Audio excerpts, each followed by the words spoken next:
Hello, my friends. My name is Melissa from Melissa's Struggling Walk with Jesus. I am here using the Amplified Holy Bible and the Navigator's Bible reading plan to share the Word of God with you. It is Saturday, March 14th, about 2:07 in the afternoon. And I'm working out of month 7 in the Old Testament, and I'll be sharing out of the book of 2 Chronicles, chapter 8 and chapter 9 in this video. So chapter 8, the title is Solomon's Activities and Accomplishments. And it says, "Now it came about at the end of the 20 years in which Solomon had built the house of the Lord and his own house, palace," verse 2, "that he built and fortified the cities from Hiram, also called Hiram, had given to him, and settled the Israelites there." 3. Then Solomon went to Hamath Zobah and captured it. 4. He built Tadmor in the wilderness and all his storage cities in Hamath. 5. He also built Upper Beth Horon and Lower Beth Horon, fortified cities with walls, gates, and bars to lock the gates. 6. And Baalath and all the storage cities that Solomon had, and all the cities for his chariots, and the cities for his horsemen, and all that Solomon desired to build in Jerusalem, in Lebanon, and in all the land under his rule. 7. All the people who were left of the Hittites, the Amorites, the Perizzites, the Hivites, and the Jebusites, who were not of Israel. 8. But were descendants of those who were left in the land, whom the Israelites had not destroyed. Solomon brought them up as forced laborers to this day. 9. But Solomon did not make slaves of the Israelites for his work. They were men of war, his chief captains, and commanders of his chariots and his horsemen. 10. These were the chief officers of King Solomon, 250 in authority, who ruled over the people. 11.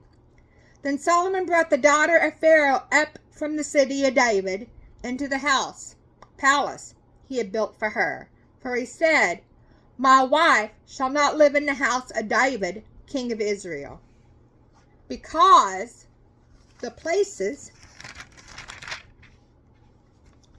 where the ark of the Lord is entered are holy." 12. Then Solomon offered burnt offerings to the Lord on the altar of the Lord, which he had built in front of the porch of the temple. 13. A certain number every day, offering them up as Moses commanded for the Sabbaths, the new moons, and the 3 annual feasts: the Feast of Unleavened Bread, the Feast of Weeks, and the Feast of Booths, Tabernacles. 14. Now in accordance with the ordinance of his father David, he appointed the divisions of the priests for the Sabbaths, and the Levites for the duties of praise, and ministering, and serving before the priest is every day required, and the gatekeepers by their divisions at every gate. For David the man of God had so commanded. 15. And they did not deviate from the commandment of the king to the priests and Levites in any respect or in regard to the storehouses or treasuries. 16.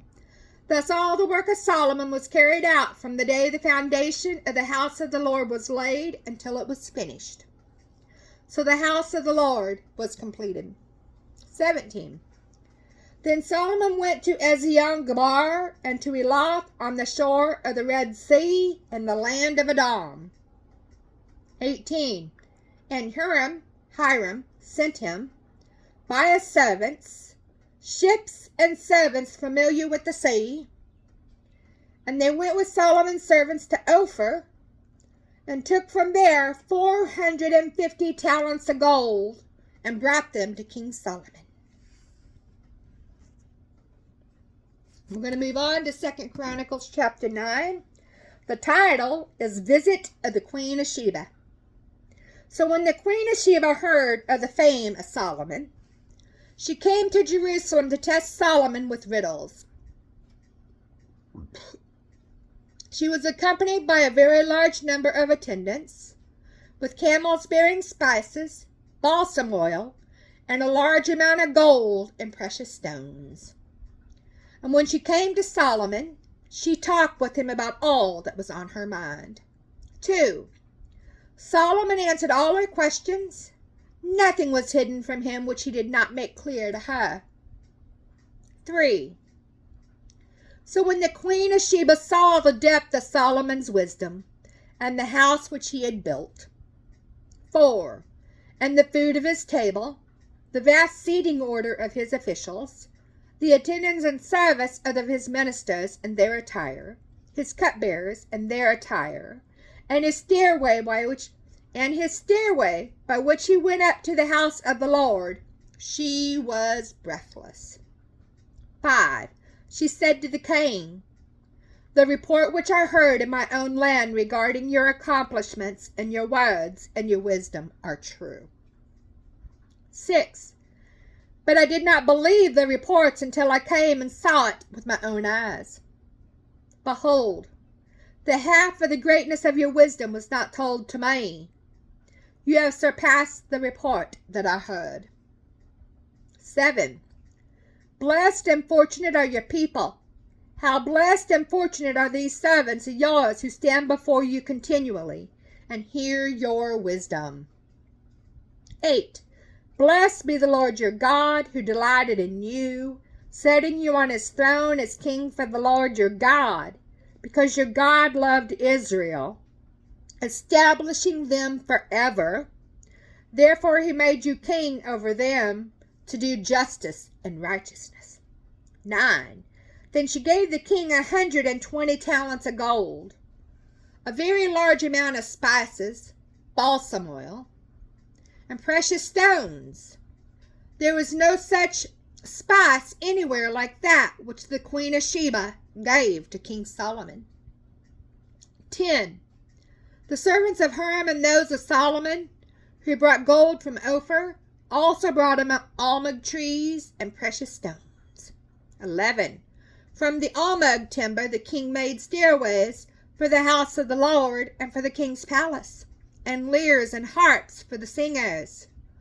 None like that was seen before in the land of Judah. 12.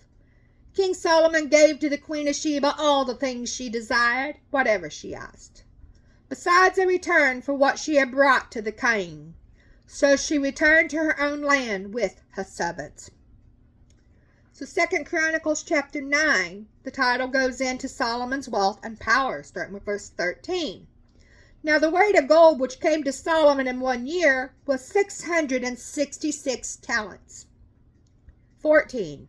Besides what the traders and merchants brought, and all the kings of Arabia, and the governors of the country brought gold and silver to Solomon. 15.